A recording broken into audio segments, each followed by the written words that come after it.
Fa'idha qadaytumus shalah. Quran surah 4 An-Nisa ayat 103. Paling kanan, agak sedikit ke tengah. Fa'idha qadaytumus shalah fadhkurullah. Ya, maka jika anda telah tuntas mengerjakan salat, telah selesai salatnya, fadhkurullah, segeralah berzikir kepada Allah Subhanahu wa taala. Jadi sunnah amalan pasca salat zikir. Ya, mengerjakan semua aktivitas yang mengingatkan kita dengan Allah Subhanahu wa taala. Zikir.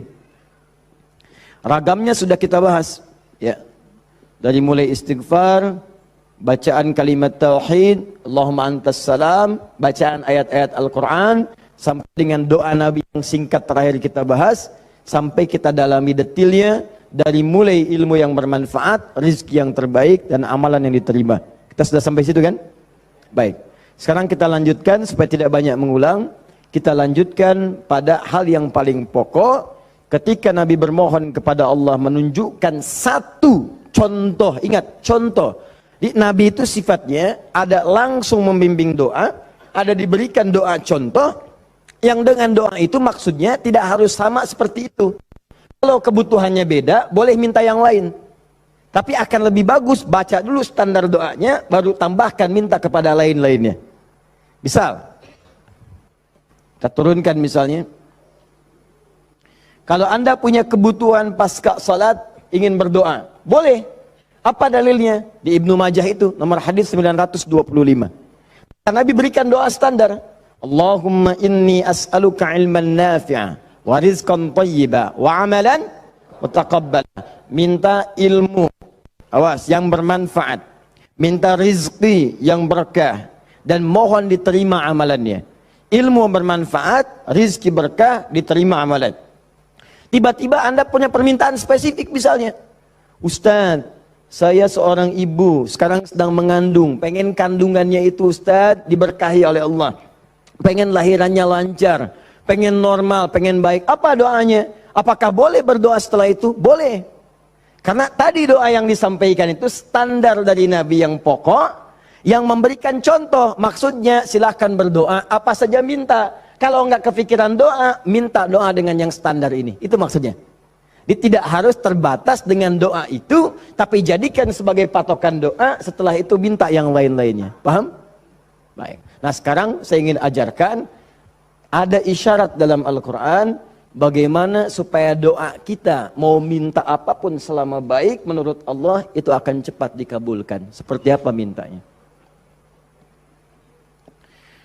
Yuk, saya turunkan dulu satu, kita pelajari dasarnya dulu ya. Quran surah ke-7 ayat 23, dasarnya dulu.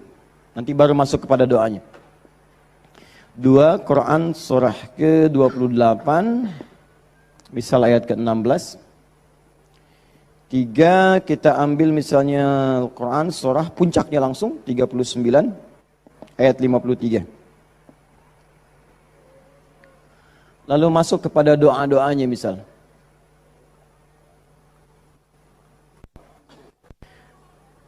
Saya ambil beberapa contoh yang sering ditanyakan, misalnya Quran surah ketiga ayat 38 sampai 39. Ditafsir dengan Quran surah ke-19 dari ayat ketiga misalnya sampai ayat ke-15 ya.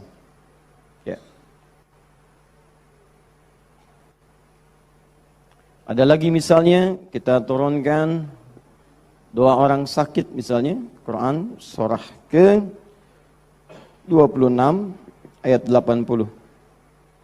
Bisa jadi penyakitnya lebih parah, kita turunkan Quran surah 21 ayat 83 sampai 84.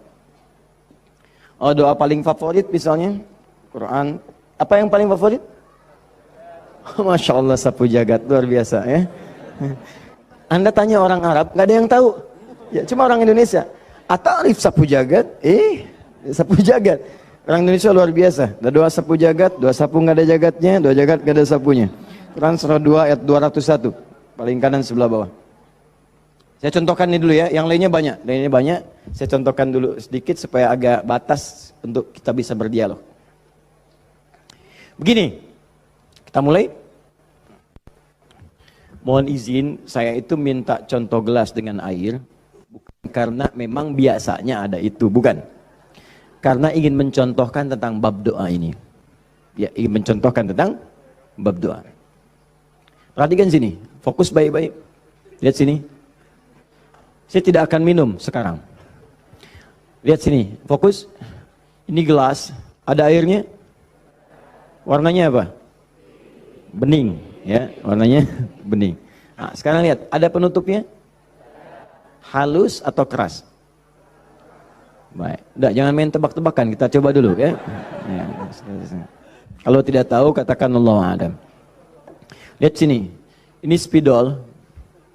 Fokus. Perhatikan sini. Saya ingin masukkan ke dalam gelas. Masuk tidak? Kenapa? Ada penutupnya, tuh, cukup agak lumayan. Ada lagi kalau ditutupnya seperti ini, karena ini nggak ada penutup, kadang-kadang apa yang ada itu yang digunakan. Tisu misalnya. Lebih halus daripada yang tadi. Perhatikan baik-baik. Ini kalau dimasukkan bisa masuk. Ya, bisa, sudah. Kemudian lihat baik-baik, ada yang lebih keras lagi daripada yang pertama. Ini yang pertama, ini yang kedua. Misal, saya ambil yang lebih ekstrim seperti ini. Tutup begini. Fokus. Ini mau dimasukkan sampai kapanpun, sampai kiamat kurang 2 hari, susah. Sulit luar biasa. Perhatikan baik-baik, fokus, fokus, fokus. Ada orang ingin bermohon kepada Allah Subhanahu wa ta'ala. Kalau tidak ada sekatnya, tidak ada penutupnya, baik yang pertama, yang kedua, apalagi yang ketiga, maka semua yang diminta mudah untuk masuk. Minta spidol, masuk. Minta logam, masuk. Minta emas, masuk. Semua masuk. Tapi seringkali terjadi ada orang memohon, rasanya sulit kemudian untuk terkabul. Minta ini susah, minta ini lambat, minta ini sulit. Dan ini melanggar kaidah yang umum. Kaidah umumnya mengatakan setiap berdoa akan dikabulkan sepanjang itu baik bagi dirinya. Dan itu memang baik, tapi kenapa tidak masuk gitu. Misal kaidah standarnya di Al-Quran surah kedua Al-Baqarah ayat 186. Paling kiri sebelah bawah. Wa idza sa'alaka 'ibadi 'anni fa inni qarib ujibu da'watad da'i idza da'an falyastajibu li wal yu'minu bi la'allahum yarshudun. Kata Allah, Muhammad sallallahu alaihi wasallam, sampaikan kepada umatmu, jika kalian nanti ingin mencari Allah, kamu ditanya ada yang ingin mencariku, mencari Allah, katakan padanya, enggak usah dicari, saya dekat. Itu memberi harapan. Saya sering sampaikan makna kalimat ini. Anda cari, tanya panitia, mana ustadznya? Dijawab, ustadznya belum ada berita. Dengan yang kedua, jangan khawatir Pak, sudah dekat. Mana yang paling menenangkan? Sudah dekat. Sudah dekat. Nah, ketika ada yang bertanya padamu, Muhammad, saya ingin mendekat kepada Allah.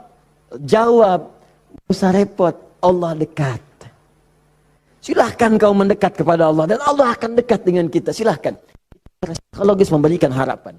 Dan umumnya orang yang mendekat kepada Allah, umumnya itu punya 2 kepentingan. Kalau bukan bertobat dari maksiat, yang kedua punya permohonan ingin disampaikan. Makanya sebelum diungkapkan itu dijawab oleh Allah. Saya tahu paling hambaku kalau mau datang mau minta. Silahkan cek. Besok mau ujian, malam tahajud. Padahal kemarin enggak. Ya. Besok lamar pekerjaan, malamnya istighfar. Kemarin kemana aja John? Ya. Selalu seperti itu. Minta. Kata Allah. Lihat kalimatnya. Ujibu da'watad da'i idza da'an. Kapanpun hambaku minta, aku akan kabulkan. Jadi rumus doa itu kalau diminta dikabulkan. Jadi nggak ada doa yang tidak dijawab sepanjang yang diminta itu baik. Sepanjang yang diminta itu maslahat. 3 sifat jawabannya. Diberikan seketika, jadi begitu dia meminta, seketika dikabulkan. Kalau dia membutuhkannya. Allahumma ya Rabb, Allahumma ya Rabb, Allahumma ya Rabb. Saya ingin berdakwah ya Allah dengan teknologi. Saya ingin niatkan ya Allah masuk ke ITB supaya dengan ilmu itu saya bisa mengembangkan teknologi untuk mendekatkan orang kepadamu. Minta dia malamnya, luluskan saya ya Allah. Besoknya keluar lulus. Kalau benar maslahatnya. Ada yang kedua. Ditunda itu sampai dia sanggup untuk menerimanya sebagai amanah kehidupannya. Tidak seketika dijawab, tapi nanti ketika dia sanggup baru diberikan. Karena kalau Allah berikan dalam hal tidak sanggup, tidak adil Allah. Karena Allah tidak memberikan ujian pada yang tidak sanggup. La yukallifullahu nafsan illa usaha. Jadi sekali lagi sering saya katakan, kalau Anda sedang diuji, jangan mengeluh. Karena Anda pun dipercaya oleh Allah. Allah yakin dengan Anda, kenapa Anda ragu? Jadi kalau Anda sekarang punya musibah, punya ujian, entah di rumah tangga ujiannya berat, entah di kantor misalnya ujiannya berat, entah dalam kehidupan, semuanya, semua orang tidak ada yang tidak punya ujian, semua diuji. Wala nabluwannakum bisyai, kata Allah, Quran surah kedua ayat 155. Semua yang hidup punya ujian. Dan sifat ujian itu tidak akan diberikan pada yang tidak sanggup. La yukallifullahu nafsan illa wus'aha. Kalau kamu nggak sanggup, saya nggak akan berikan, kata Allah. Jadi kalau ibu sedang punya ujian di rumah tangga, jangan mengeluh, Bu, seberat apapun, karena ibu itu sanggup. Allah percaya pada ibu, kenapa ibu nggak yakin? Antum punya ujian di kantor, berat rasanya Ustadz, betul memang berat, tapi Anda yang sanggup. Kalau ujian itu diberikan pada Adi Hidayat nggak sanggup. Anda hebat, kata Allah, kenapa Anda mengeluh? Ya Allah, kenapa saya? Ya Allah, ya emang kamu yang sanggup. Why me? Why not? Iya.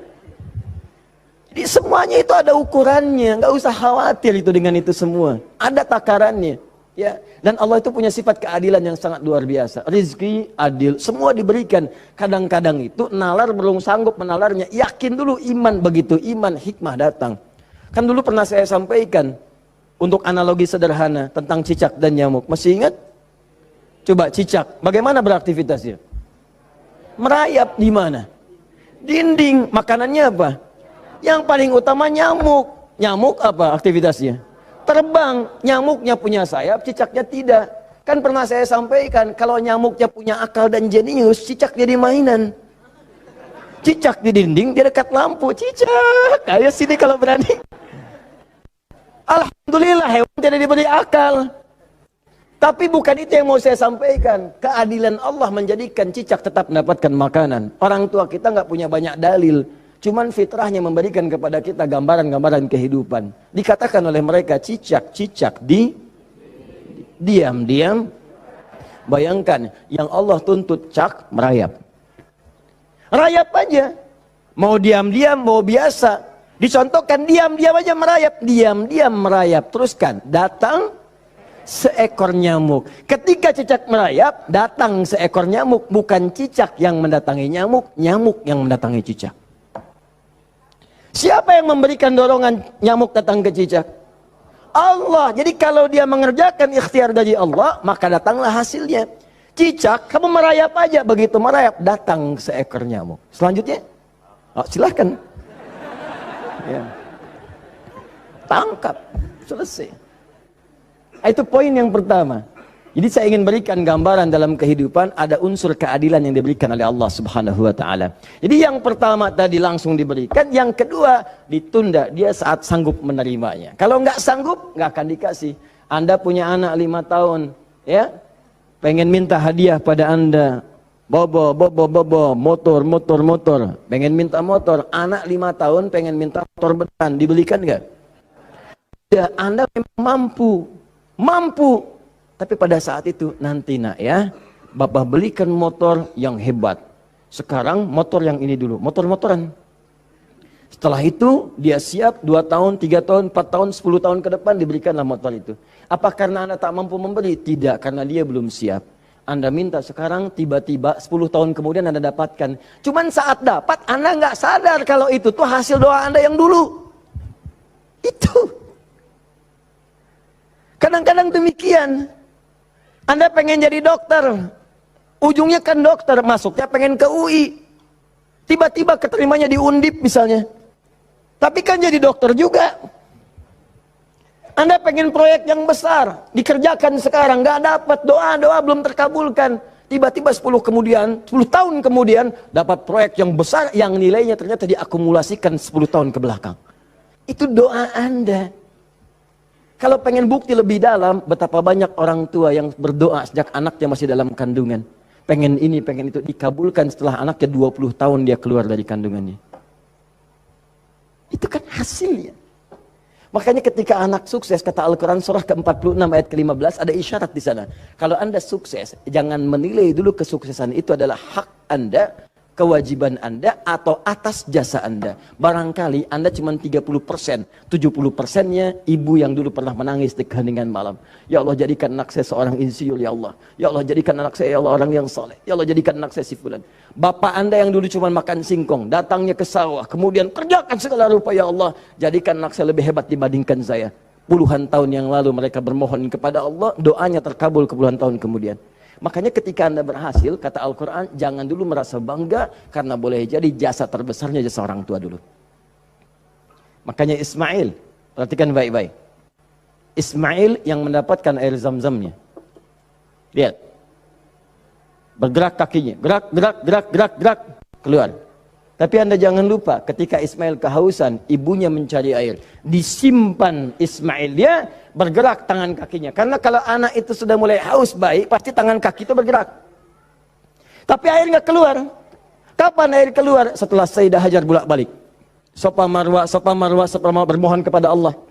Positif, berdoa, minta. Ketika kemudian bagian yang terakhir ketujuh itu berada kemudian di Marwah, tiba-tiba mendengar satu percikan air keluar. Kapan air keluar? Karena jejak kaki Ismail yang menendang kemudian ke arah pasir itu, malaikat mengepakkan sayapnya. Keluarlah. Kata ibunya, zam. Zam itu artinya kumpul jangan berhenti, kumpul jangan berhenti, kumpul jangan berhenti. Kalau kumpul saja mungkin berhenti, ijma, tahadda. Ini zam. Kumpul jangan berhenti. Sampai sekarang air itu selalu berkumpul, tidak pernah berhenti. Dikenallah dengan air zam-zam. Orang kebanyakan cuma minum zam-zamnya, tapi tidak pernah mendalami kisahnya. Di situ ada bakti orang tua, di situ ada sayang kepada ibu, di situ ada cinta kepada orang tua, dan sangat luar biasa. Poin ketiga, kadang-kadang meminta sesuatu yang A diberikan B oleh Allah. Karena boleh jadi, maaf, yang dimintakan itu tidak ada maslahat untuk kita. Dalilnya Quran surah kedua ayat 216, paling kiri sebelah atas. Kutiba alaikumul qitalu wa huwa kurhul lakum. Diwajibkan bagi kalian berjihad, berperang dalam konteks perang, medan perang. Tapi ada juga konteks umum dengan rumus tafsir al-ibratu bi umumil lafzi la bi khususis sababi. Kalau ada lafaz dalam Al-Qur'an jangan dikhususkan pada sebabnya, sepanjang konteksnya umum. Perang terbesar, perang melawan perasaan kita. Perang melawan hawa nafsu. Perang melawan negative thinking, kadang-kadang negatif kepada Allah. Kenapa saya, ya Allah? Kenapa ini enggak berakhir, ya Allah? Kata Allah, hei, asa an takrahu syai'an fahuwa khairul lakum. Boleh jadi kamu enggak suka, tapi ini yang terbaik buat kamu. Kamu kan enggak tahu kapan wafat. Bukankah kalau saya belum kabulkan, kamu rajin tahajud? Kamu rajin puasa? Kamu rajin baca Al-Quran? Kamu kemana aja selama ini? Mau wafat, masih sibuk dunia. Saya pengen yang terbaik untukmu sampai pulang ke akhirat. Dipaksa untuk mendapatkan itu. Kadang-kadang kamu pengen yang ini dunia, ini enggak bagus. Kamu pengen direktur, kamu maksiat banyak nanti di sana. Cukup level manager saja. Wa asa an tuhibbu syai'an fa huwa syarrul lakum. Kadang-kadang yang ideal yang dipengenkan itu enggak bagus kata Allah. Kenapa? Wallahu ya'lamu wa antum la ta'lamun. Karena Allah tahu masa depan engkau tidak. Anda punya anak 5 tahun sakit, dia kata dokter jangan makan apel. Jeruk boleh enggak, Dok? Boleh. Maka anak itu merengek, mama, pengen apel. Kata mama, jangan, nak, gak bagus. Apel, dibelikanlah jeruk. Ini kan jeruk, mama. Bukan, nak, ini jeruk rasa apel. Paham? Nah, jadi ini yang pertama, sifat doa itu kalau diminta pasti dikabulkan. Tapi ada segelintir orang yang ketika memohon, ternyata tidak mendapatkan bagian itu. Apa persoalannya? Perhatikan, hadisnya sahih. Sampai Al-Imam An-Nawawi mencantumkan ini dalam salah satu hadis di Al-Arba'innya. Thumma dzakara rajula. Awas, hati-hati. Yutilus safara. Thumma dzakara rajula. Yutilus safara. Ash'atha aghbara. Lalu Nabi mengisahkan tentang seorang lelaki yang menempuh perjalanan panjang sampai tampilannya penuh debu. Ya, bahasa Inggrisnya kurang lebih the kill of the kumel. Ya. Jadi udah banyak debu lah ya dalam dirinya. Awas ya, yamuddu yadaihi ila sama, lalu mengangkat tangannya ke langit, ngangkat tangan. Nanti saya ajarkan fikih mengangkat tangan ya. Fayaqulu ya Rab, dan dia berkata ya Rab, ya Rab. Fokus sebentar. Orang ini kisahnya itu punya permohonan yang sangat berat ingin disampaikan. Penting permohonannya, sangat pengen dijawab. Lalu dia melihat cara doa cepat dikabulkan. Di antaranya ada tiga. Ada tiga. Satu, doa dalam perjalanan. Perjalanannya perjalanan pada ketaatan, bukan maksiat. Awas hati-hati, bukan perjalanan maksiat. Dan bukan jalan-jalan biasa. Awas hati-hati. Kau mau kemana? Mau ke Hawaii? Titip doa ya. Doa orang safar kan dijawab. Tuh yang umrah, yang haji, gitu kan? Ya, itu yang dimintakan. Mohon, minta. Tapi kalau yang perjalanan maksiat tidak. Bro, mau kemana? Las Vegas. Titip doa ya. Itu belum dimohon, udah ditolak. Ya, belum dimohon. Jadi, satu, menempuh perjalanan panjang. Kedua, orang yang mengangkat tangan. Jadi usahakan nanti saat berdoa itu biarkan mengangkat tangan. Nanti ada fikihnya. Ada yang cuma satu jari misalnya, ya, saat khutbah Jumat khatib ada. Ya, ada yang kemudian mengangkat tangannya, ada yang rendah, ada yang tinggi, ada yang posisi begini ada saat istisqa. Yang standar itu angkat kedua tangannya, ya, sejajar dengan dadanya di sini, sejajar. Sini ya. Dan nggak usah malu. Allah itu kan tidak akan malu untuk memberi. Justru Allah itu dalam hadis sahih, Allah akan merasa malu. Di sini bahasa kiasan, majas maksudnya. Membiarkan seseorang yang mengangkat tangannya, kemudian dalam keadaan hampa, artinya tidak menjawab doanya. Dia ada seorang bertanya kepada Rasulullah, ya Rasulullah, bagaimana seorang berdoa mengangkat tangannya? Kemudian Nabi mengatakan, bagaimana menurutmu kalau ada seseorang meminta kepadamu menengadahkan tangannya begini? Ustaz, tolong Ustaz, tolong Ustaz. Di depannya langsung begini. Dua-duanya begini. Kata orang ini, saya malu kalau nggak ngasih. Saya malu kalau nggak ngasih. Maka kata Nabi, Allah lebih merasa malu. Karena Allah itu sifatnya lebih dalam dibandingkan dengan hamba. Rahmannya, Rahimnya, Pemberinya, Wahabnya. Kata Nabi, Allah lebih merasa malu ketika membiarkan seorang mengangkat tangan memohon dan meninggalkan dalam keadaan hampa. Ya, jadi Anda mengangkat, itu biasanya sejajar dengan dada di sini yang standar. Kalau saya biasanya mendekatkan seperti ini dan menggabungkan di antara jemari di garis-garis yang ada ini. Kan garis kita itu kan ada garis kan, kanan kiri. Ya, biasanya kalau saya mendekatkan begitu kemudian menyatukan dan meluruskan lalu bermohon kepada Allah. Ya, nanti ada lagi fikih yang lain menghadap kiblat dalam keadaan berwudu ada, tapi poinnya mengangkat tangan. Ya, standarnya mengangkat sejajar dada. Boleh seperti ini renggang boleh. Mau dirapatkan seperti tadi boleh. Ya, saya memilih untuk yang merapatkan. Ya, silahkan bebas. Yang penting di sini ada dalil mengangkat tangan boleh saat berdoa. Baik, 2, 3, memohon didahului dengan al-asmaul husna. Memohon didahului dengan al-asmaul husna. Masih ingat yang pertama tadi apa? Safar, perjalanan jauh. Kedua, mengangkat tangan. Ketiga, dibuka atau didahului dengan al-asmaul husna. Ya, awas fokus. Dalilnya apa? Langsung dari Al-Quran dan Sunnahnya. Di Al-Quran misalnya, Quran surah ke-17. Sudah? Dari ayat 110-nya. Ketika Allah sampaikan, Qulid Allah awid'ur rahman ayyamma tad'u falahul asma'ul husna. Ada? Paling kanan, agak sedikit ke tengah. Qulid Allah. Hei, kalau kamu punya kebutuhan, panggil Allah. Panggil Allah. Bukan panggil dukun, bukan panggil paranormal, bukan panggil yang macam-macam. Panggil Allah, minta. Karena Allah sudah janji. Allah sudah berjanji dalam kandungan kita. Di Quran surah ke-7 ayat 172.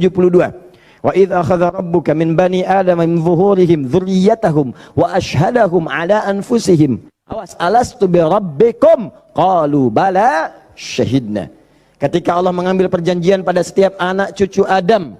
Awas hati-hati, sejak dalam masa kandungan. Ditafsir di Al-Arba'in, di hadis Nabi riwayat Abu Abdurrahman Abdullah bin Mas'ud radhiyallahu ta'ala anhu. Awas, nomor 4 posisinya di Al-Arba'in, paling kiri sebelah atas.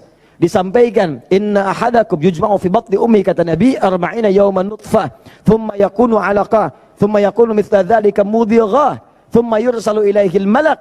Awas, fayanfukhu fihi ar-ruh wa yaktubu bi arba'in, yu'maru bi katbi arba'in. Ya, bi katbi rizqihi wa ajalihi as'idun huwa am syaqiyyun. Awas, hati-hati. Dalam usia 4 bulan ditiupkan nafasnya. Awas, masuk ruhnya, ditiupkan ruh, bernafas dia, ditetapkanlah 4 hal, terjadilah perjanjian pada saat itu. Perjanjian pertama, alastu bi rabbikum, apakah engkau berikrar mau menjadikan aku sebagai Rabb? Siap? Apa? Kenapa menyebut Rabb? Padahal Allah bisa mengatakan begini, alastu ilahakum, alastu rahmanakum, tapi Allah mengatakan alastu bi rabbikum, bukankah aku Rabbmu? Rabb tidak disebutkan kecuali mengandung sifat rububiyah. Rububiyah itu perawatan, pengawasan, perhatian. Sifatnya yang paling pendek disebut dengan murabbi. Karena itu guru orang tua disebut murabbi. Karena orang tua memperhatikan, orang tua merawat. Kalau tanpa batas, perawatannya cepat, perhatiannya dalam, hilangkan kalimat mimnya, muncullah kalimat Rabbnya. Maka Allah disebut dengan Rabbun. Kalau kita meminta, Allah lebih cepat pemberiannya dibandingkan dengan hamba. Dan tidak ada batas. Rabbun, Rabbun, Rabbun. Makanya setiap kita minta, disebutkanlah kalimat Rabb itu.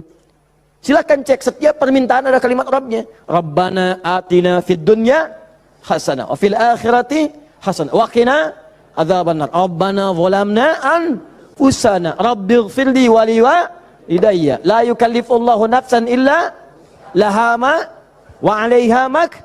Rabbana la tu'akhidna in nasina aw akhtana. Jadi kenapa disebutkan kata Rabb itu memberikan isyarat, seakan-akan mengatakan begini, maukah engkau berikrar menjadikan aku, bersaksi aku sebagai Tuhan, nanti yang saat engkau hidup aku akan perhatikan kau, aku akan berikan kebutuhanmu, aku akan sembuhkan kalau sakit, aku akan penuhi apa yang kau minta, akulah Rabb, dengan sifat rububiyahnya. Makanya setiap Anda minta Rabb, Rabb, Rabb, Rabb, Rabb, Rabb. Jelas? Saya kembalikan. Ketika Anda memohon kepada Allah, dahulukan dengan al-asmaul husna. Qulidu'ullah, panggil Allah, minta. Kalau ada masalah minta, ya Allah, maaf ya, bukan bikin status.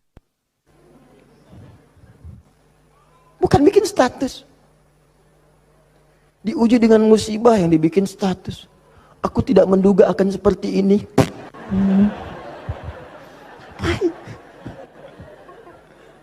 Terus yang tidak lucu, kenapa doanya di media sosial? Doa itu di mihrab, doa di kamar, doa di masjid, bukan doa di Facebook. Ya, doa di Instagram, doa di Facebook. Aminkan ya, like. Apa yang mau dicari? Udah minta yang betul. Minta yang mohon dengan khusyuk. Mohon, Quran surah 7 ayat 205. Wadhkur rabbaka fi nafsika tadarruan wa khifatan wa dunal jahri minal qaul. Kalau butuh sesuatu, sebut nama Allah dalam jiwamu, bukan dalam media sosialmu, bukan di WhatsAppmu, bukan di Instagrammu. Online-kan hatimu dengan Allah, minta dalam jiwamu dengan penuh ketundukan, dengan penuh kepasrahan, dengan penuh harap. Mohon ya Allah, ya Allah, ya Rabb, minta. Sebut namanya bagaimana, ya Allah. Atau yang kedua Ar-Rahman, atau nah ini rumusnya, ayyamma tad'u, atau kapanpun kamu ingin panggil minta sama Allah, falahul asmaul husna, carilah nama-nama terbaik yang Allah miliki sesuai dengan kebutuhanmu. Jadi Allah itu telah memberikan nama bagi dirinya sesuai kebutuhan kita. Panggil dengan nama itu. Misal ya, maaf, Anda terkait rezeki nih, mau bekerja, pengen rezeki yang berkah, panggil namanya ya Allah, sambungkan dengan nama Asmaul Husnanya, ya Allah, ya Razzaq. Teman-teman yang kuliah di kampus, di sekolah, besok mau ujian atau mau masuk sekolah belajar pertama, supaya diberikan ilmu yang dalam, ya Allah, ya Alim.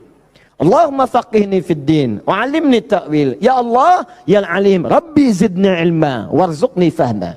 Ya Allah, ya Alim. Punya ujian berat, ya Allah, ya Sabr. Diganggu di pekerjaan, di aktivitas, ya Allah, ya Malik, ya Jabbar. Minta. Dan jangan semua harus disebutkan. Nanti yang tidak dibutuhkan jadi muncul. Ya Allah, ya Rahman, ya Rahim, ya Malik, ya Qudus. Memang boleh, nggak apa-apa. Kalau untuk ibadah, bacakan itu boleh. Tapi kalau untuk bermohon, saya sarankan cari yang sesuai kebutuhan. Kalau mau ibadah dengan menyebut nama saja boleh, silakan. Tujuannya apa? Zikrullah bidzikri asma'il husna. Zikir kepada Allah dengan menyebut al-asmaul husna boleh. Ya Allah, ya Rahman, ya Rahim, ya Malik, ya Qudus, sampai akhir. Saya dulu ujian pertama kali masuk jurusan akidah, begitu masuk pertama kali, Soal ujian di akidah itu cuma 3. Tapi setiap akan menjawab 3 itu selalu harus dituliskan Al-Asma'ul Husna dari awal sampai akhir dengan hadisnya plus tafsirnya. Baru boleh jawab soal. Betul. Itu ujian saya dulu begitu. 3 soal Anda bayangkan. Setiap soal Al-Asma'ul Husna dulu. Tulis. Dengan dalilnya, hadisnya. Hadis itu dibagi 2. Hadis pokoknya, hadis klasifikasinya. Setelah itu tafsirnya, baru boleh jawab soal. Pertanyaannya mungkin gampang. Misalnya, berapakah rukun iman itu? Cuman sebelum dijawab, tulis dulu tadi itu. Ini spidol. Ini jari telunjuk saya. Habis ujian itu mirip nih, begini. Betul. Cuman saya nggak foto aja dulu itu. Ya. Saya pikir kenapa Ustadz saya begini ya. Akhir-akhir baru sadar saya. Allahu Akbar. Rupanya beliau ingin menanamkan kedekatan kita dengan Allah dimanapun berada. Sebab kalau kita mengingat, menuliskan terus, maka dia akan sampai apa yang kita tuliskan meresap ke dalam tangan kita. Minimal jadi saksi di hari kiamat. Ya. Di penanya, di hati kitanya, di bawahnya. Sehingga ingin merasakan taqarrub ilallah dalam setiap keadaan kita. Cari itu. Dapatkan, mintakan. Mohon. Nah, 3 syarat ini terpenuhi di orang tadi. Perhatikan, perjalanan jauh dia tempuh. Sampai tadi banyak debu. Angkat tangan diangkat, yamudu yadayhi ilas sama.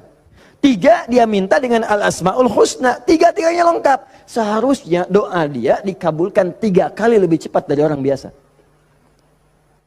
Karena 3 hal tadi dipenuhi. Qurannya ada, hadisnya ada. Bahkan Said Sabiq itu pernah menulis kitab Al-Aqaid Al-Islamiyah. Dalam bab Al-Asma'ul Husna disebutkan hadisnya populer. Hampir kalimat-kalimat tauhid di kitab-kitab hadis ada hadis ini. Seorang setelah menunaikan salat kemudian berdoa kepada Allah Subhanahu wa taala di samping Nabi sallallahu alaihi wasallam. Dia berkata, "Allahumma ya Allahul Ahad. Ya Allahul Ahadus Samad, alladzi lam yalid wa lam yulad wa lam yakul lahu kufuwan ahad. Allahumma ighfirli." Dia sebelum mintanya Allahumma gfirli, tapi sebelum minta didahului dengan al-asmaul husna. Kata Nabi, "Atadri madza tad'u? Atadri madza da'ut?" Tahukah engkau bagaimana engkau baru saja berdoa? Allah wa Rasulullah alam, saya enggak tahu ya Rasulullah maksudnya apa. Kata Nabi, "Da'utallaha bi asma'il a'zam. Idza du'iya bihi azaba wa idza su'ila biha a'ta." Engkau baru saja bermohon kepada Allah dengan menyebutkan nama-namanya yang paling dahsyat. Yang kalau engkau berdoa dengan mengawali nama-nama itu, maka semua doa akan dikabulkan, semua permintaan akan diberikan. Hadis selesai. Orang ini melakukan ketiganya. Tapi apa jawab Nabi? Allahu Akbar. Dia sudah menempuh perjalanan jauh, dia sudah mengangkat tangannya ke langit, dia menyebut ya Rab, ya Rab, ya Rab. Kata Nabi, "Anna yustajabu lidzalik." Bagaimana doamu bisa dijawab? Bahasa singkatnya, mustahil dijawab. Mintalah kamu begitu sampai kiamat kurang 2 hari. Gak akan dijawab. Dia ada orang sudah mengerjakan 3 amalan dahsyat, tapi doanya gak dijawab. Kenapa dia? Allahu Akbar. Famat'amu haramun. Karena yang biasa dia makan haram. Mashrabu haramun, minumannya haram. Malbasu haramun, pakaiannya haram. Wa ghudhiya biharamin, dan sumber kehidupannya haram. Maka jadilah yang haram itu seperti sekat seperti ini. Nutuplah cawan doanya. Semakin banyak kumpul, jadilah sekatnya makin kuat begini. Jadi bukan Allah nggak ngabulkan, mau dikabulkan susah, mental terus tuh, mental. Karena masih tertutup dengan yang haram. Maka dari itu, kalau Anda banyak berdoa, padahal doa itu maslahat untuk Anda. Secara umum seharusnya dikabulkan secara umum. Tapi tiba-tiba kok aneh gitu. Enggak lagi. Coba lihat, mungkin ada sekat dalam diri Anda. Mungkin ada maksiat, ada yang haram pernah dikerjakan. Buka dulu, buka cawannya. Keluarkan yang haramnya. Buka. Bagaimana membuka itu? Inilah yang tadi kita contohkan dengan ayat-ayat tadi. Tidak ada manusia yang sempurna. Yang sempurna makhluk diciptakan. Makhluk yang sempurna itu cuma malaikat. Tidak ada manusia yang sempurna. Sepanjang kita manusia pasti pernah berbuat salah. Tapi mungkin kesalahan itu menjadi penutup dari keinginan yang ingin kita mohonkan kepada Allah. Kenal Nabi Adam?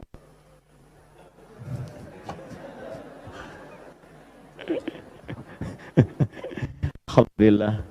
Habis puasa dapat Lailatul Qadar, kenal Nabi Adam. Nabi Adam itu manusia pertama yang diciptakan. Kemudian ditempatkan di surga. Surga miniatur, tugas pokoknya sebagai khalifah. Bukan surga yang akan kita tinggali nanti.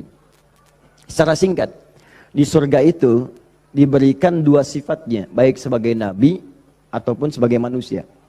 Untuk pelajaran bagi kita anak cucunya. Disebut Bani Adam, semua anak manusia yang lahir sampai dengan nanti kiamat menjelang, itu semua anak cucu Adam. Ingat ya, disebut Bani Adam. Bani itu anak cucu sampai habis. Bani anak cucu. Jadi semua berasal dari Adam. Jangan pernah dengarkan, jangan pernah mau menyimak kalau ada orang mengatakan manusia bukan berasal dari Adam. Kalau ada yang mengatakan manusia berasal dari monyet, nggak usah dengarkan. Bilang aja kalau Anda berasal dari monyet, silakan, jangan ngajak-ngajak saya. Ya, Bani Adam. Nah, ketika dimasukkan ke surga, maka nikmat surga itu kan diberikan, jaminan kan, Nabi kan dijamin kan, Rasul dijamin kan, maka langsung dimasukkan. Tapi di situ dilatih sifat kemanusiaannya. Apa sifat kemanusiaannya? Quran surah kedua ayat 35. Wala taqraba hadhihi syajarata fatakuna minadh zalimin. Awas. Wa qulna ya Adam uskun anta wa zaujukal jannah. Kami firmankan Adam, kamu dan pasanganmu, istrimu masuk ke dalam surga. Wa kula minha haitsu syi'tuma ragadan haitsu syi'tuma. Silakan nikmati semua kenikmatan di surga. Wala taqraba. Tapi jangan dekati ini. Jangan sentuh yang ini. Hadhi syajarata, pohon yang ini. Sentuh pun nggak boleh, mendekat nggak boleh. Awas. Jadi nanti ada yang dahsyat, larang itu, larang. Perintahnya ada yang mendekat pun nggak boleh. Apalagi dikerjakan. Zina, perintahnya wala taqrabu zina, jangan dekat-dekat. Kalau ada perintah dalam Al-Quran jangan dekat-dekat, berarti dosanya gede, besar. Mendekat ya nggak boleh. Kalau dikerjakan makin dahsyat dosanya. Makanya zina masuk ke dalam sab'ul mubiqat, 7 dosa besar. Dekat-dekat aja nggak boleh. Nah, cuman psikologi masyarakat sekarang itu, kalau nggak boleh dekat-dekat makin penasaran. Itu yang jadi masalah. Makanya di Quran itu seringkali tegas. Kerjakan jahanam, kerjakan neraka. Harus begitu. Karena ada orang itu kalau dilarang suka penasaran. Nih, lubang, jalan. Di lubang ini ada buaya, lompatnya tinggi. Ada tulisan di sini, hati-hati, dilarang nengok. Lewat. Apa sih ini? Penasaran. Oh, gitu. Jadi kalau masih begini, kadang pengen dilihat, ganti kalimatnya, nengok wafat.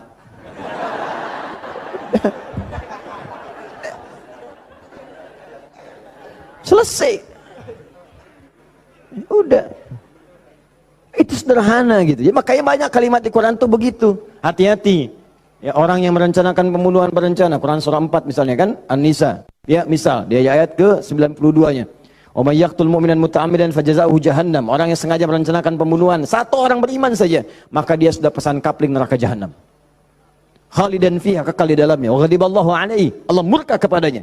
Wa la'anahu dilaknat wa 'adalahu 'adzaban 'azima, dan dijanjikan siksa yang dahsyat. Siapa yang pengen pesan kapling di neraka jahanam? Maka muncul yang seperti itu, datang. Saya kembalikan ke sini, maka caranya adalah buka dulu ini nih. Buka dulu sekatnya. Tidak ada yang sempurna. Makanya Nabi Adam ketika kemudian ditempatkan di surga, surga ujian ya, bukan surga yang akan kita tempati. Dari mana dalilnya Ustadz? Karena di surga nanti kita itu sudah nggak ada ibadah lagi.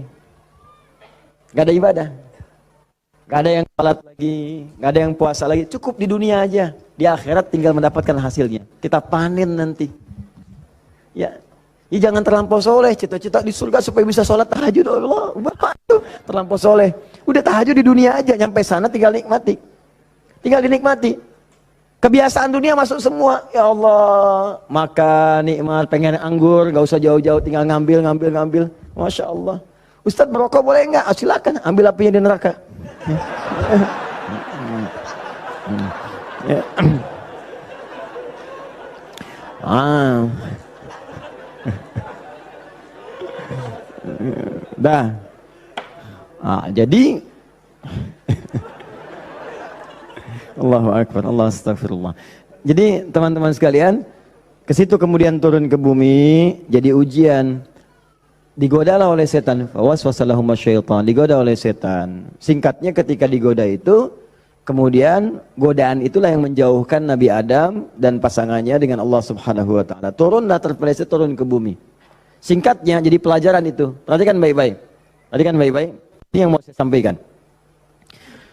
Ketika Nabi Adam, padahal beliau nabi, sifat nabi itu maksum.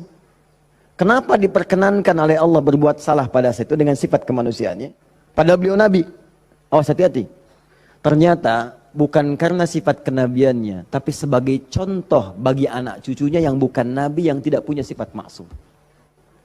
Jadi kalau nggak diberikan contoh begitu, tidak ada jalan bagi kita bagaimana cara mengembalikannya. Makanya dibuat kisah dalam Al-Quran itu, disampaikan, bukan dibuat kisah, kisahnya ada, disampaikan ke kita. Diberitakan. Ini dulu Adam dengan sifat kemanusiaannya salah. Padahal dia nabi, maksum, bisa dijaga oleh Allah. Kenapa diperkenankan salah? Untuk menunjukkan ibrah, pesan kepada kita, kalau salah, begini cara kembalinya. Maka ketika berbuat keliru itulah diturunkan kalimat pertamanya untuk mengangkat sekat ini. Jadi kalau nggak pernah diangkat, ini hubungan dengan Allah itu tersekat. Diangkat sekat ini, apa yang diturunkan pertama kali? Kalimat untuk mengembalikan kepada yang jernih. Asal jernih begini, ditutup begini, dikembalikan lagi. Sesuatu yang dikembalikan ke awal dengan cara yang baik disebut dengan tabayatubu. Sifatnya disebut dengan taubah. Awas, awas. Hati-hati. Maka Allah turunkan kalimat pertama ketika turun ke muka bumi. Kalimat pertamanya, Quran surah kedua ayat 37. Fatalaqa Adamu min rabbihi kalimatin fataba alaih. Maka Allah turunkan kalimat taubat. Taubat itu maksudnya kembali kepada jalan yang baik. Tadi tersekat, buang sekatnya, balikin lagi ke awal. Ya, fataba alaih, maka diterimalah jalan kembalinya itu. Kalau sudah balik lagi silahkan, pengen apa aja diberikan. Minta. Maka apa kalimat taubat yang pertama kali itu? Disebutkanlah di Quran surah ke-7 tadi, ayat 23. Rabbana zalamna anfusana wa illam taghfir lana wa tarhamna lanakunanna minal khasirin. Itulah kalimat pertama untuk membuka sekat-sekat yang haram dan maksiat saat kita merasa ingin kembali ke jalan yang benar. Maka ulama sebagian menyimpulkan kisah ini menunjukkan pesan bahwa tidak ada manusia yang sempurna. Kadang-kadang banyak yang berbuat maksiat. Kalau pernah salah, memang kita nggak sempurna. Tapi sifat kemanusiaan kita menunjukkan kita mesti tobat. Sebab ada makhluk sempurna yang nggak kenal salah, malaikat. Makhluk salah nggak kenal benar, jadi nggak kenal tobat, namanya setan. Ada makhluk tengah-tengah, kadang benar, kadang salah. Ketika salah dia kembali kepada yang benar, namanya manusia. Jadi bedanya manusia dengan malaikat, malaikat nggak pernah salah, manusia salah. Bedanya manusia dengan setan, setan salah nggak mau tobat, manusia salah pasti tobat. Jadi kalau ada manusia salah nggak mau tobat, patut ditanya, ini manusia atau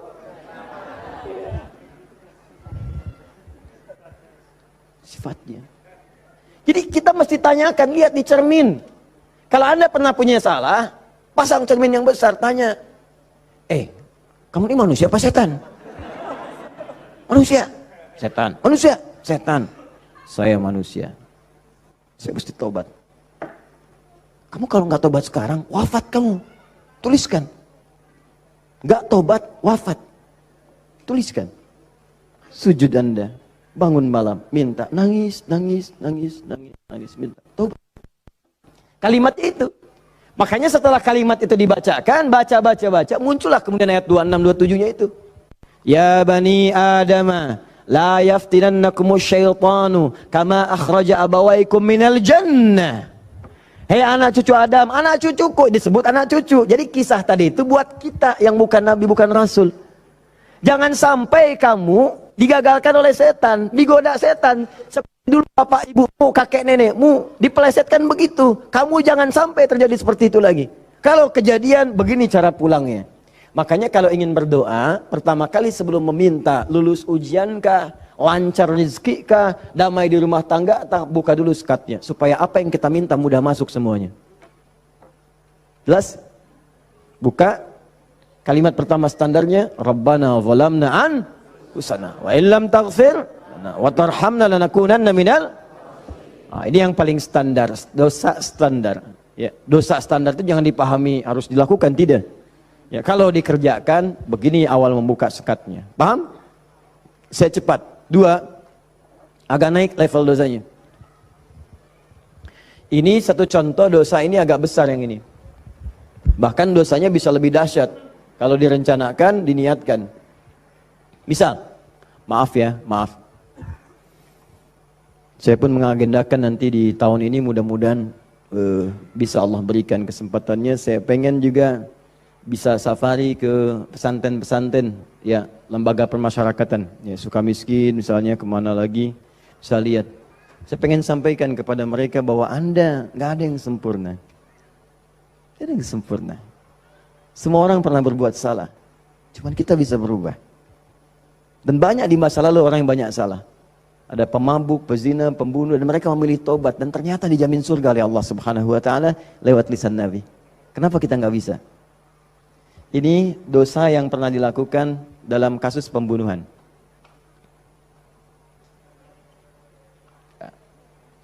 Kalau yang ini tidak sengaja, sifatnya tidak sengaja. Ini contoh, diperkenankan oleh Allah sebagai contoh kalau orang berbuat seperti itu bagaimana cara baliknya. Kenal Nabi Musa? Kenal. Luar biasa, Nabi Adam kenal, Nabi Musa kenal. Jangan-jangan Firaun juga kenal. Ya Allah. Satu kalau Firaun suka ingat suka bumi itu hubud dunia. Suka bumi hubud dunia, suka hubun bumi dunia. Saya tanya di panggung, ada yang kenal Firaun? Kenal. Masya Allah. Di sini masih agak mendingan lah Nabi Adam, Nabi Musa. Sana Firaun. Nabi Musa paham semua kisahnya, secara singkat kemudian sedang beliau berpetualang, secara singkat ya, jalan menemukan 2 orang berselisih sampai mau berantem, dipisah sama Nabi Musa, dipisah. Udah dipisah sama beliau, pisah, jangan begini, ini gak bagus, dipisahin singkatnya. Saat dipisahin itu, ini belum ada pengangkatan sebagai Nabi ya, saat dipisahkan itu, tiba kemudian ternyata salah satu yang berselisih itu adalah dari kelompoknya, kampungnya lah, golongannya. Sama-sama tanah kusir misalnya gitu kan. Malah ngadu, Musa kamu gimana? Kamu kan teman saya, sekampung kita nih, ini merendahkan kita nih. Ayo keroyak bareng-bareng. Ini provokasi kata Musa, diluruskan oleh Musa. Diluruskan. Begitu diluruskan masih ngotot, diberi pelajaran, tampar oleh Musa. Nabi Musa itu kekuatannya, teman-teman sekalian, setiap nabi itu punya kekuatan 10 kali laki-laki biasa. Dan Nabi Musa terkenal sebagai nabi juga yang paling kuat. Tampar, wafat. Musa. Alhamdulillah Nabi kita Nabi Muhammad. Ya, Nabi Musa juga baik, semua nabi baik, semua nabi baik. Ingat jangan dipotong kalimat saya, nabi kita semuanya baik. Semua baik, semua baik, semua baik. Semuanya baik. Semuanya baik. Baik, tampar wafat. Begitu ditampar, padahal Musa melakukan sesuatu yang benar dan gak ada niat, memberi pelajaran aja niat. Niatnya memberi pelajaran, bagus, bang benar. Tapi begitu kemudian dia wafat, ada perasaan bersalah. Apa doanya kemudian pada saat itu diabadikan dalam Al-Quran? Rabbi inni zalamtu nafsi faghfirli. Yang indah fataba alaih. Rabbi inni zalamtu nafsi. Ya Allah aku salah. Zalim saya. Padahal nggak diniatin loh Pak Bu. Nggak diniatin. Cuman kejadian gitu kan. Dan itu belum ada pengangkatan sebagai nabi, belum. Nanti diangkatnya setelah bertemu nanti kisah yang lainnya. Di secara singkatnya, terjadilah peristiwa itu, lalu turunlah kemudian diabadikan doanya dalam Al-Quran. Rabbi inni zalamtu nafsi. Jadi kalau ada di antara kita, misal, pernah berbuat siapapun, tingkat kesalahannya sampai ke sini, tidak sengaja, atau pernah berbuat yang serupa, cepat taubat. Karena kalimatnya sudah turun. Nanti kalau sampai hari kiamat gak taubat, lebih berat lagi. Coba mau berkata apa di hadapan Allah Subhanahu wa taala? Hei, aku kan dah turunkan kalimat di bumi supaya kamu tobat. Kamu kan pernah bunuh orang kan? Tanggal sekian, jam sekian, kamu kejar-kejar, kamu tembak, kamu bom, kamu bunuh, kamu tusuk. kamu pukul, kamu macam-macam kan. Ada semua rekamannya terbuka. Aku turunkan kalimat tobat lengkap dengan kisah tuntunannya. Kenapa kamu nggak tobat? Mau jawab apa? Allah sudah kasih cara pulang tapi nggak digunakan. Allah nggak salah kan di situ. Diturunkan kalimatnya dan bahkan dijamin fataba alaih, diampuni oleh Allah. Ayo balik lagi. Makanya 2000 tahun setelah Nabi Musa lahir Nabi Muhammad SAW. Itu diantara sahabat-sahabat yang jadi sahabat terbaiknya. Kan dulu banyak yang hobinya juga begitu, jahiliyah. Ada yang hobinya berkelahi. Kenal Umar bin Khattab? Umar bin Khattab radhiyallahu ta'ala anhu, luar biasa, tegas, kekar. Wah, senang duel sebelum masuk Islam. Siapa yang berani dengan saya? Ayo naik ke bukit itu. Jabal Qubais ditunjuk, bukit paling favorit. Naik ke sana, yang sekarang ada istana raja di situ. Ya di samping Zam-Zam itu. Naik. Sebelum berduel dengan saya, pamit dulu pada ibu yang telah melahirkannya karena dia akan pulang tanpa nama. Umar, Allahu Akbar. Apa yang terjadi? Masuk Islam halus. Tersentuh, masuk Islam. Lalu kasarnya berubah menjadi tegas, dipakai melindungi Nabi SAW, dipakai menegakkan syariat dengan baik. Kehalusannya muncul sampai datang tengok orang jadi khalifah, perhatikan orang, luar biasa. Tegasnya muncul. Ya, waktu Abdullah bin Ubay bin Salul itu seorang munafik, kalau sholat di belakang Nabi saf paling depan. Tapi begitu bubar, provokator paling pertama Abdullah bin Ubay bin Salul. Begitu keluar, Muhammad nih SAW. Mecah belah kita aja. Datang ke sini pengen jadi pemimpin. Dia punya masjid sini, kita bikin masjid yang lain. Bikin dirar. Selalu dipecah. Orang dah siap-siap perang Uhud, di pertengahan jalan diprovokasi, balik aja balik. Pasukan musuh lebih kuat, ayo balik-balik. Sepertiga berputar desersi. Anda bayangkan? Tapi apakah Nabi langsung menghukumi? Tidak. Nabi kenapa nggak dihukumi? Umar, gergetan saya. Ya. Kata Nabi, kan belum jelas kelihatan nampaknya. Nanti jadi fitnah, pecah nanti semuanya karena dia masih dianggap pemimpin di kalangan yang lainnya. Biarlah nampak nanti Allah berikan hujahnya untuk dia. Satu kali, tapi kalau di depan baik, di belakang menusuk dari belakang. Satu kali sakit. Begitu saat sakit itu, anak Abdullah bin Ubay bin Salul, anaknya namanya Abdullah, baik, soleh. Nah ini juga jangan simpulkan kalau keluarga misalnya bapaknya nggak bagus, pasti anaknya nggak bagus, belum tentu. Belum tentu. Kenal Abu Jahal? Anaknya Ikrimah. Bapaknya musuh Nabi luar biasa, anaknya pembela Nabi yang paling hebat, penunggang kuda yang dahsyat, saf paling depan kalau jihad. Sampai Nabi itu dengan menghormati Ikrimah tidak pernah menyebut Abu Jahal di depan Ikrimah. Jangan singgung bapaknya, jangan. Supaya anak ini dalam ketenangan. Abdullah bin Ubay bin Salul anaknya taat, namanya Abdullah juga. Sakit bapaknya datang kepada Nabi. Ya Rasulullah, bapak sakit, kata Nabi, berikan ini, kasih air, berangkat pulang sana. Katakan dari Nabi. Datang senang pulang. Ya abadi, papa ini dari Nabi. Apa sih Muhammad? Lempar. Habis. Sampai sekarat disampaikan, datanglah Nabi ke rumahnya.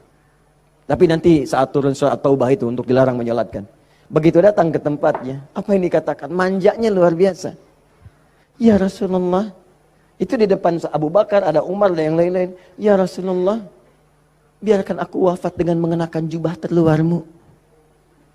Apa kata Umar? Ya Rasulullah, izinkan aku memenggal kepalanya.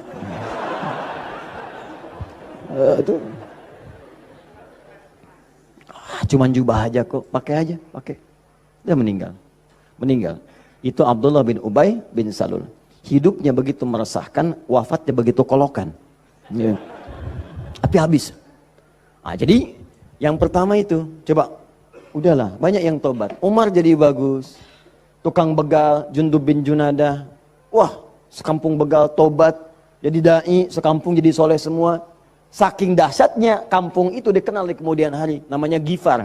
Sampai dikenal dengan Abu Dzar al-Ghifari. Sampai Al-Imam An-Nawawi mengutip hadisnya di Al-Arba'in itu nomor hadis 18. Ya, Jundub bin Junadah. An Mu'adz bin Jabal wa Jundub bin Junadah radhiyallahu taala anhuma qala Rasulullah sallallahu alaihi wasallam, ya, ittaqillaha haitsu ma kunta wa atfiz sayyatil hasanatan huha. Ainal hadis? Mana hadis? Mana Qurannya? Apa yang antum kerjakan tiap hari? Ngitung lagi. Mana bekal antum tuh pulang? Minimal sehari 1 hadis. Ambil, walaupun nggak hafal hadis kan nggak mesti hafal, baca hadisnya, lihat terjemahannya, amalkan isinya, buka konsepnya. 57 hadis kitab iman, tiap hari baca satu. Antum pebisnis, keluarkan hadis-hadis bisnis, tiap hari satu. Kalau Al-Quran hafalkan, 1 hari 1 ayat, sehari 1 ayat, tak apa-apa. Pulang punya hujah di hadapan Allah. Ini tiap hari ngitung-ngitung dunia, wafat tinggal semua. Apa yang mau antum ambil? Berharap surga lagi. Bertakwalah kepada Allah, mulai yang baik. Jundub bin Junada taubat, dikenal dengan Abu Dzar Al-Ghifari. Puncaknya, mungkin ada orang pernah juga lebih daripada ini. Dia berzina, dia mabuk, dia macam-macam. Pokoknya mengoleksi dosa lah. Ya, orang ngoleksi mobil, orang ngoleksi musab, dia ngoleksi dosa. Jadi kalau nggak berdosa itu nggak enak. Kamu ngapain aja, si fulan sudah begini, oh masa besok saya lakukan yang lebih daripada itu.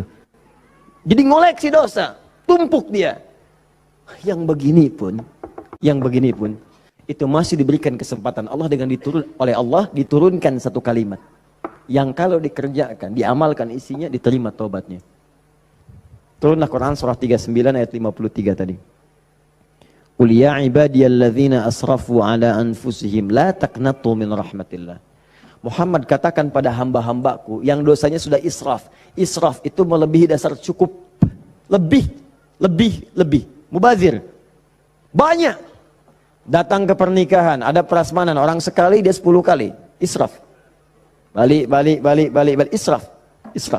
Ini ada israf dalam dosa. Itu pun kalau mau taubat kata Allah, la taqnatu min rahmatillah. Dari rahmat Allah. Innallaha yaghfirudz dzunuba, Allah ya Rahman, Allah ya Rahim. Allah akan mengampuni semua jenis dosa sepanjang kau mau taubat.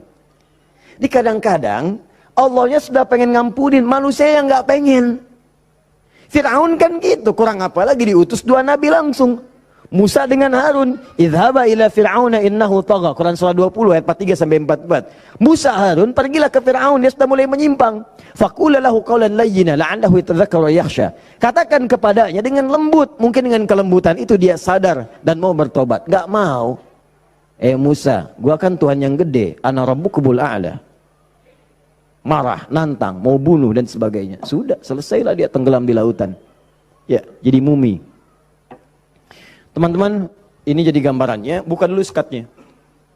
Kalau dibuka, ini yang terakhir, kalau dibuka begini, ternyata bukan cuma sekatnya, dalamnya kotor. Kotor. Kalau ini kan masih bersih, diminum juga bisa. Masa sih Ustadz? Betul, contoh, bismillah.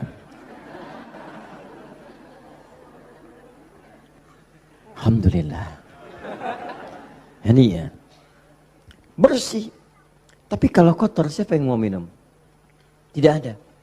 Maka kalau minuman bercampur kotor, di sini ada kotoran misalnya kan? Ya, maaf. Masuklah kotoran yang sudah bernajis, kotor. Apakah mungkin akan diminum? Tidak. Yang dilakukan pasti akan dibuang dulu, cuci dulu. Jadi kadang-kadang sekatnya sudah dibuka, tapi haramnya belum keluar.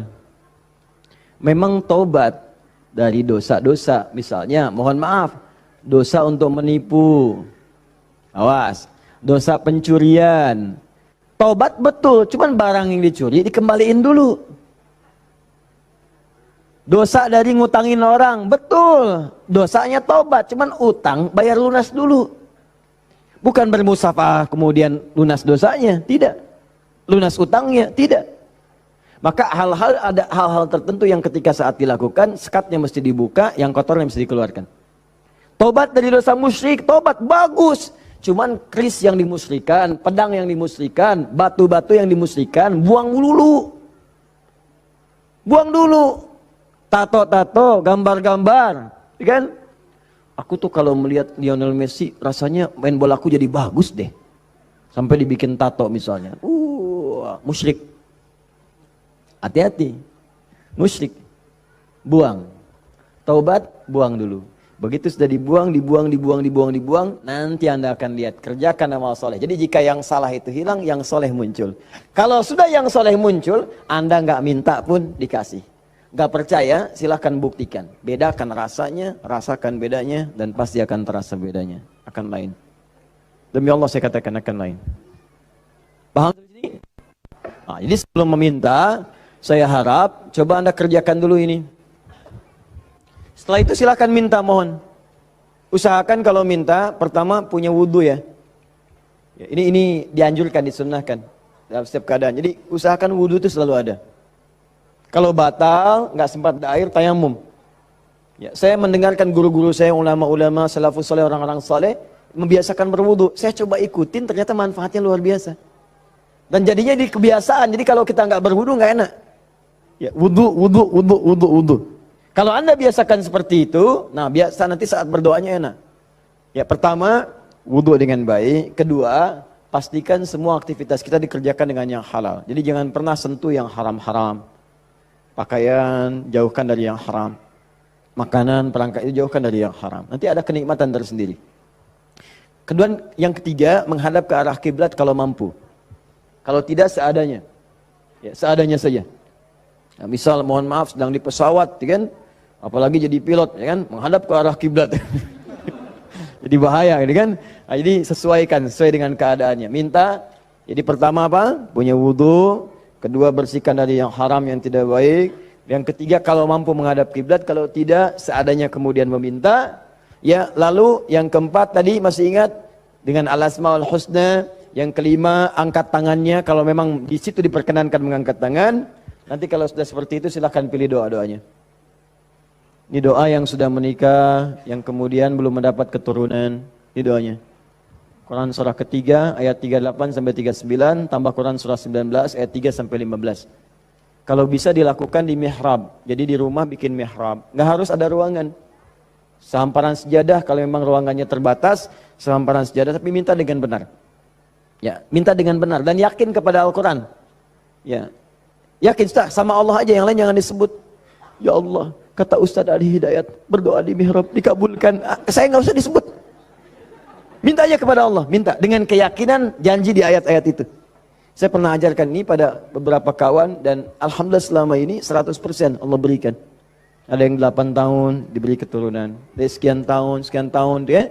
Tapi yang paling indah ketika disampaikan, udah 8 tahun Ustaz, saya udah sekian tahun Ustaz. Sampaikan, nih saya tuh bukan karena saya bilang, tapi saya belajar dari Quran katanya seperti ini. Coba deh yakin sama Allah, minta. Gak lama tuh, sekian tiba-tiba Masya Allah pada nangis saja. Dipotoin mihrabnya, potoin sejadahnya, potoin macam-macamnya. Cobalah, wallahu a'lam, mungkin Anda termasuk bagian itu. Kalau memang bagian dari ujian yang Allah titipkan. Ini doa kalau sakit, pegang yang sakitnya. Kalau yang ringan-ringan, capek, pegel, macam-macam, kan? Dan seterusnya Quran surah 26 ayat 80. Doanya Nabi Ibrahim, wa idza maridtu fahuwa yashfin. Kalau aku sakit, pasti Allah sembuhkan. Pasti Allah sembuhkan. Pasti Allah sembuhkan. Ya, saya berani menyampaikan ini karena nasihat guru-guru dari para ulama-ulama, orang-orang saleh sebelumnya, dan saya coba amalkan ternyata luar biasa. Ya, apa Anda nggak kira ceramah dalam sehari 4, 5 kali, 6 kali, kadang ceramah suaranya luar biasa, harus kadang-kadang teriak-teriak yang nggak jelas tuh kan, kadang-kadang serak. Saya pernah 1 kali, ini yang paling dahsyat tuh di Kalimantan, suara habis hilang.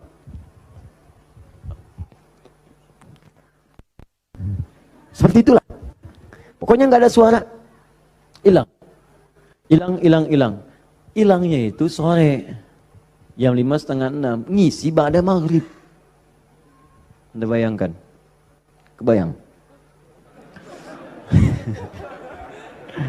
Baik. Jadi ngisi ba'da maghrib hilang jam 5:30. Apa yang saya lakukan? Saya ingat ayat ini. Saya pegang aja. Pegang, wa idza maridtu fahuwa yashfin. Wa idza maridtu fahuwa yashfin. Ya Allah, kalau saya sakit pasti Engkau sembuhkan.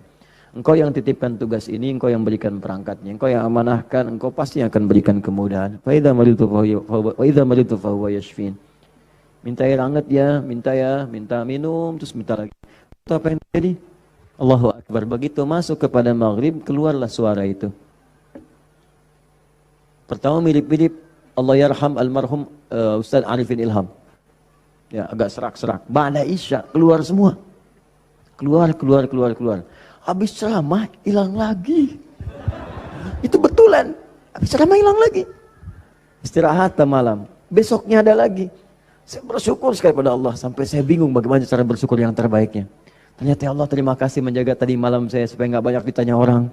Suara habis, istirahat kita besoknya ada lagi.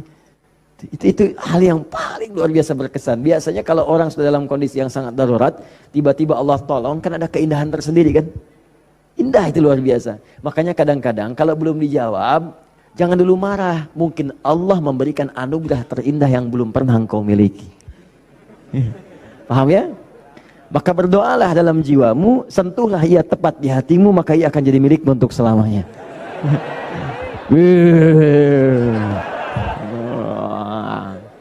Catat. Nah, kalau penyakitnya parah, kata dokter nggak bisa, yang ini Quran surah 21 ayat 83 sampai 84. Ini sering saya sampaikan. Kalau umum, semua umum pengen baik-baik umum, ya inilah yang tadi kata antum sapu jagat ya. Berarti banyak di Quran doa supaya anak misalnya rajin sholat, keluarga bagus, turunan baik, doa sejak dalam kandungan. Ada sebuah, saya pernah sampaikan kok dalam keterangan yang cepat ya. Disilahkan, ada banyak indeks sekarang, ada banyak buku-buku, tinggal dikeluarkan. Kalau saya boleh pesan, sebetulnya kalau mau komplit, beli aja buku hadis. Ya, nggak mahal kok. Antum tuh lebih senang pulsa dibandingkan ilmu. Heran saya orang sekarang. Dulu orang ketemu ulama minta doa, sekarang minta foto. Aduh, sampai saya juga kepikiran apa nyetak aja yang banyak ya. Ustaz minta foto, nih, Ustaz minta foto nih gitu. Aduh. Allahu Akbar, astagfirullah. Nah, ini teman-teman sekalian, itu barangkali yang sekiranya bisa disampaikan.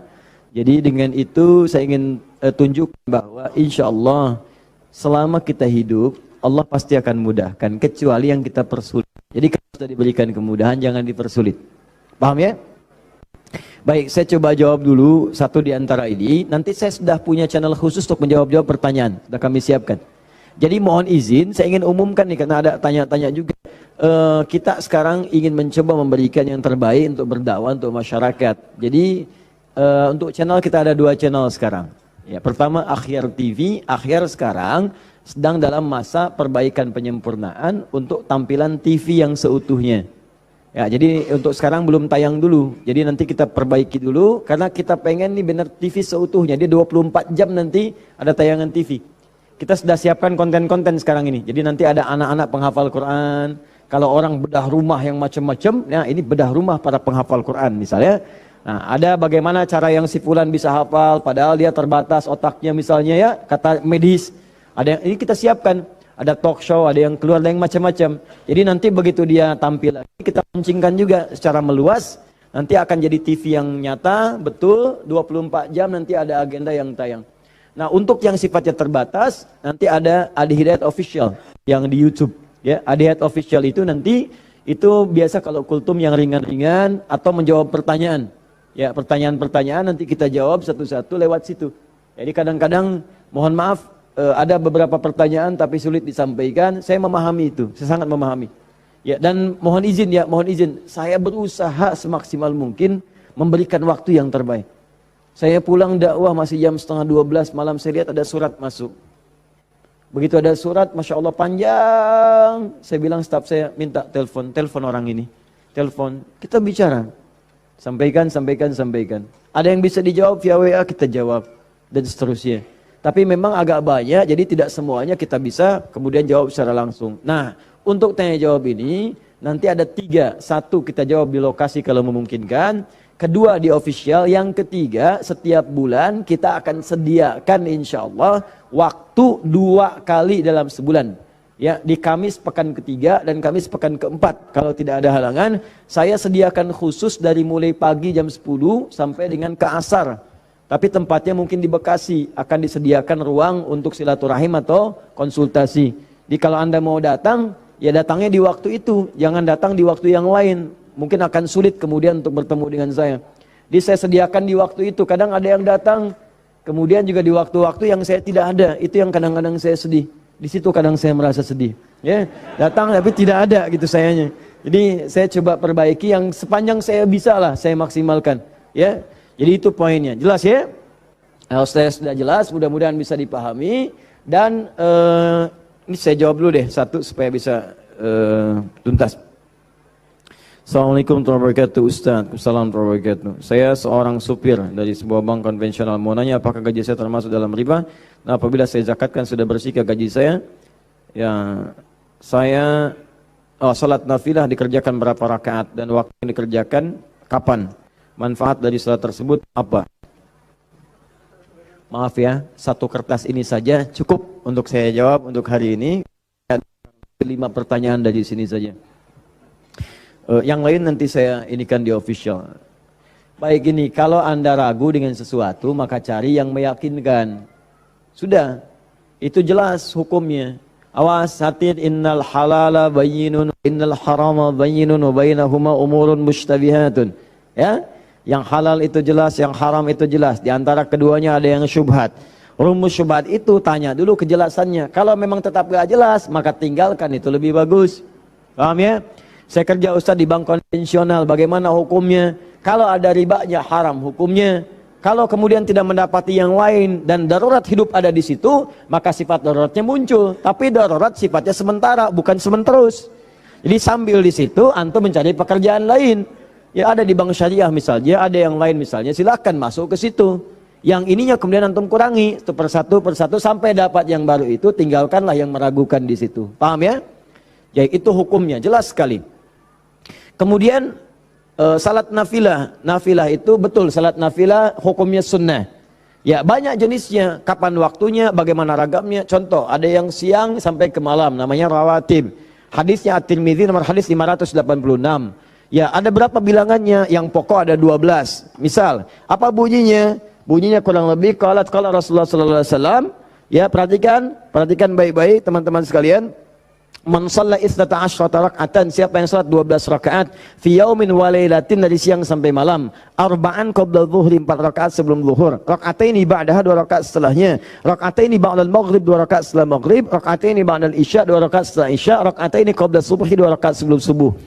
Rumusnya 4 sebelum zuhur, 2 setelah zuhur 6, 2 setelah maghrib 8, 2 setelah isya 10, 2 sebelum subuh, jadi 12 rumusnya. 12. Kalau tak mampu 12-nya, misalnya zuhur, boleh. Hadisnya dari Ibnu Umar, mengerjakan 10 rakaat karena tak mampu 12-nya. Maka dihitung pahalanya sama karena keadaan yang sangat darurat itu. Tambah lagi misalnya ada sunnah.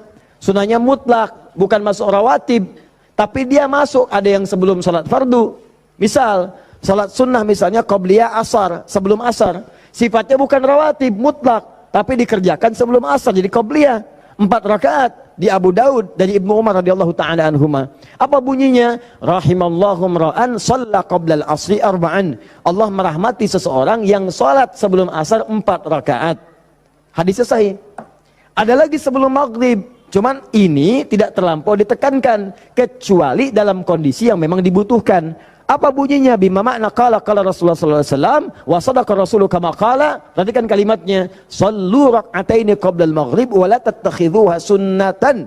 Silakan salat 2 rakaat sebelum maghrib tapi jangan dibiasakan. Wa la tattakhidhuha sunnatan, kata para ulama hadis, di antara maknanya sebetulnya tidak terlampau ditekankan salat ini. Cuman kalau sedang ada kebutuhannya silakan lakukan. Apa contohnya? Misal, contohnya dalam keadaan sedang di Masjid Al-Haram, ya. Masjid Al-Haram itu fadilahnya banyak. Kemudian orang juga banyak yang tawaf. Sudah adzan, Allahu Akbar, adzan. Tawaf, masih tawaf berlangsung. Antum zikir sudah, baca Quran sudah, masih ada waktu. Belum qomat. Daripada antum mengerjakan yang tidak betul, yang tidak ada manfaatnya, lebih baik sholat 2 rakaat. Itu yang dimaksudkan. Daripada mengerjakan yang tidak tepat, pas lagi depan Ka'bah, bisa kesempatan sholat, selfie. Ceklik, sedang di depan Ka'bah, menunggu waktu maghrib. Habis pahala. Itu maksudnya. Tapi kalau di tempat-tempat tertentu yang tidak ada hajatnya seperti itu, lebih baik langsung ke iqamat. Karena maghrib ke isya itu padat waktunya. Khawatir bacaannya pun kemudian mepet-mepet, ada orang kemudian sedang singgah, kan waktu-waktu padat tuh, ada yang sedang singgah, ada yang transit, ada yang macam-macam. Makanya jangan terlalu panjang bacaannya. Jangan terlalu panjang. Kalau sudah masuk ke isya, silahkan. Subuh silahkan, tambah panjang boleh. Mu'adz bin Jabal ngimamin kemudian isya, bacanya Al-Baqarah. Ini kisah nyata. Di belakang makmum, Allahu Akbar, datang sholat pertama, semangat penuh semua. Begitu nengok, kosong. Kosong, mulai capek, lemah orang, diadukanlah. Oh Muaz nih, kata Muaz, munafik semua, munafik. Marah mereka disebut munafik. Kan Muaz benar, orang yang malas-malas sholat isya, munafik. Tapi orang-orang juga benar, kami bukan munafik nih, ente yang kepanjangan. Diadukan pada Nabi. Ditanya, Nabi klarifikasi, panggil dua-duanya. Masya Allah, madis yang paling indah. Ditanya, kenapa begini Muaz? Tanya dulu masyarakatnya, kenapa kalian begini? Kami nggak enak setelah munafik sama Muaz. Kenapa Muaz? Ya memang benar Rasulullah, apakah bukankah engkau katakan orang malas salat isya itu munafik? Kami nggak terima, karena Muaz salatnya kepanjangan. Al-Baqarah, kami capek, kami lelah. Masya Allah. Apa kata Muaz? Muaz, kenapa kamu begitu? Kata Muaz, ya Rasulullah, saya kan ngikutin Anda. Rasul kan saya sholat di belakang Rasul, bacanya Al-Baqarah saya ikutin. Muaz, kamu benar, cuman kan saya imam, makmumnya kamu. Tapi kan kalau kamu, imamnya kamu, makmumnya mereka. Itu kalimat dikutip kemudian oleh sahabat Ali bin Abi Thalib. Ketika menjadi khalifah disoal oleh masyarakat di demo. Ali begini, kenapa kalian? Ali gimana sih? Zaman Abu Bakar nggak ada seperti ini. Zaman Umar nggak ada seperti ini. Zaman Utsman nggak ada seperti ini. Zaman kamu kenapa begini? Kata Ali, zaman Abu Bakar, Umar, Utsman, rakyatnya saya. Zaman saya, pemimpinnya saya, rakyatnya kamu. Paham ya? Nah, jadi teman-teman sekalian, kita kembalikan lagi kepada yang tadi. Jadi silahkan untuk salat sunnahnya tadi, ya qabliyah silahkan. Seperlunya sesuai dengan tempatnya. Tambah lagi misalnya dengan salat duha, ada syuruk. Syuruk ada, ya waktunya kalau sekarang mungkin 1 jam lah amannya, ya setelah salat subuh. Kalau diprediksi, sekarang sudah ada digital. Duha, syuruk itu awal duha, pertengahan duha, akhir duha. Duha dibagi 3. Ya pertengahan duha sekitar masuk pada jam 8, jam 9. Akhir duha sekitar jam 10, setengah 11. Ya rakaatnya berapa? Dari 2, 4 sampai 8. Boleh. Lebih dari itu silahkan. Kalau awal duha syuruk 2 rakaat saja. Jangan terlampau soleh. Ya itu pun sudah melahirkan luar biasa pahalanya. Semisal haji dan umrah. Pertengahan duha 4. Boleh silahkan. Ya akhir duha boleh sampai 8. Di situ nanti ada fadilah-fadilahnya. Nanti kalau sampai ke situ kan kita akan masuk ke bahasan itu. Ya ragam salat sunnah. Kita nanti akan jawab. Dan yang paling tinggi di malam hari salat tahajud. Salat tahajud. Silakan kerjakan dan kami ada bahasan tersendiri tentang itu.